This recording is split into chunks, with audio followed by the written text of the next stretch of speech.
Olá, turma! Tudo bem com vocês? Eu espero que sim!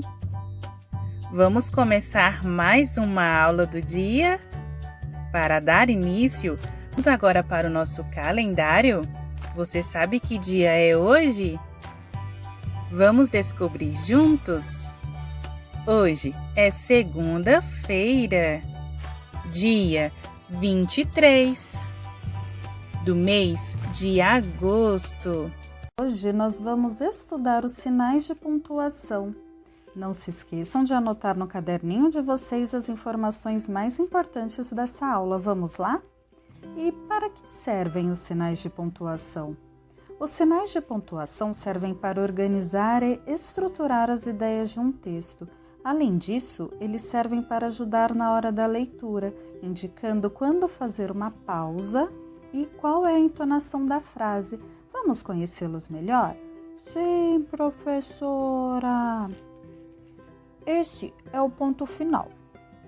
O ponto final indica a pausa máxima na leitura e é usado no final das frases declarativas, que são as frases afirmativas e as frases negativas. Por exemplo, Maroca adora gatos, ponto final. Maroca não gosta de jiló, ponto final.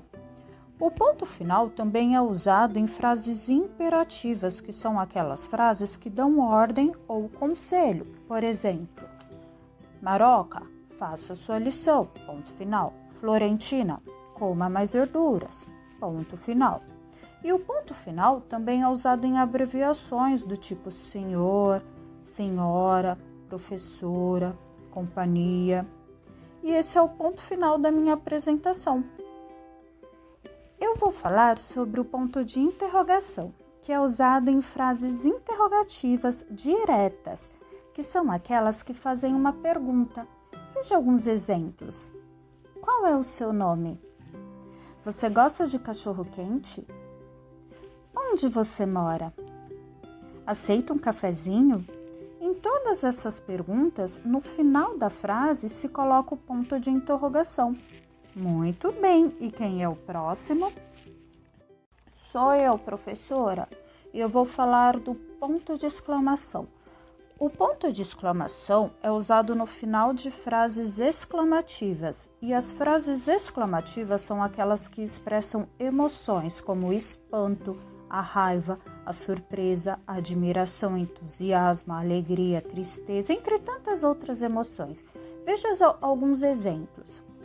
Hoje é um dia lindo e eu quero muito tirar uma nota boa na prova. Ou, cuidado, você pode se machucar. Ou, ai, que tristeza. Quando você usa mais de um ponto de exclamação, você intensifica o que quer dizer. Oh, que maravilha de música! Ai, que medo!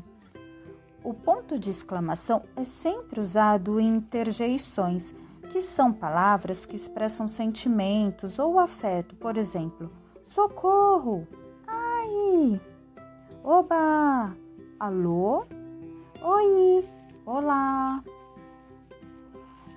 O ponto de exclamação também pode ser usado junto com um ponto de interrogação, que é quando você faz uma pergunta carregada de emoção. Por exemplo, você não gosta mesmo de gato? Como você não gosta de um animal tão fofinho? Eu vou falar sobre os dois pontos. Os dois pontos servem para anunciar algo em um texto, por exemplo, para anunciar a fala de um personagem. Magali olhou para o fruteiro e disse, eu adoro melancia. Para anunciar uma explicação de algo que já foi mencionado anteriormente, por exemplo, abriu mão do que mais gostava, jogar futebol. Para iniciar uma enumeração, também é necessário usar os dois pontos. Fui à papelaria e comprei caderno, borracha, lápis, caneta. Eu vou falar sobre a vírgula. A vírgula indica uma pequena pausa no texto e é usada para separar elementos. 1. Você usa a vírgula para separar uma enumeração. Gosto de banana, maçã, abacate e abacaxi. Lembre-se de que no final da enumeração você coloca a conjunção e não uma vírgula. Por exemplo, gosto de banana, vírgula, maçã, vírgula, abacate e abacaxi. Segunda vírgula serve para separar o vocativo, e o vocativo é o termo que indica um chamamento, uma invocação. Por exemplo, quando você manda uma mensagem no WhatsApp para um amigo ou uma amiga, você fala assim: amiga, você vai para a escola amanhã? Esse é o vocativo e ele vem separado por vírgula. Outro exemplo: João, quantos anos você tem? Esse termo, João, é o vocativo, que é o nome, e ele vem separado por vírgula. O último exemplo é que pode ser de uma carta, um bilhete ou um e-mail. Querida professora, vírgula, hoje não poderei ir à escola, pois estou doente. Querida professora é um vocativo e ele vem separado por vírgula. Terceiro, a vírgula também isola explicações no meio da oração. Por exemplo, esqueci a blusa, que é a do uniforme da escola, na casa da minha tia. Aqui as vírgulas estão separando a explicação, que é a do uniforme da escola. Outro exemplo: o meu cachorro, que se chama Plutão, é bastante brincalhão. Que se chama Plutão é a explicação, então ele vem separado por vírgulas. A vírgula também é usada para separar nomes de lugares das datas, por exemplo, São Paulo, 25 de dezembro de 2021. Existem muitas outras maneiras de se usar a vírgula, Pro. Muito bem, quem será o próximo? Eu sou o próximo, Pro, e eu vou falar sobre esse sinal aqui, que se chama reticências. Primeiro, as reticências, elas são usadas para quando você quer interromper um pensamento em uma frase. Por exemplo, nada disso teria acontecido se... Você sabe, João disse que estudou para a prova, mas...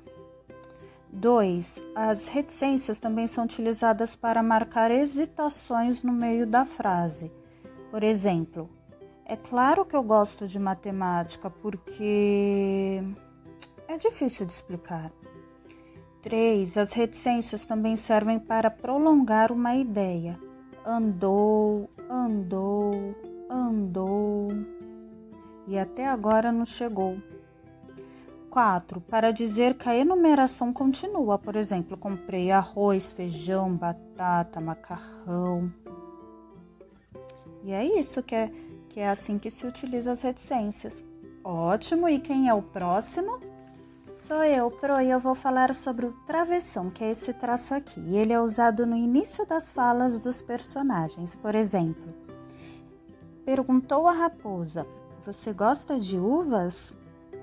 Claro que eu gosto, respondeu a lebre. Quando você quer marcar os diálogos dos personagens, utiliza-se o travessão. Muito bem! Então, nós vimos nesta aula os principais sinais de pontuação. Espero que vocês tenham conseguido anotar no caderno de vocês. Se for necessário, assista essa aula novamente e pause o vídeo. Assim fica mais fácil para fazer as anotações.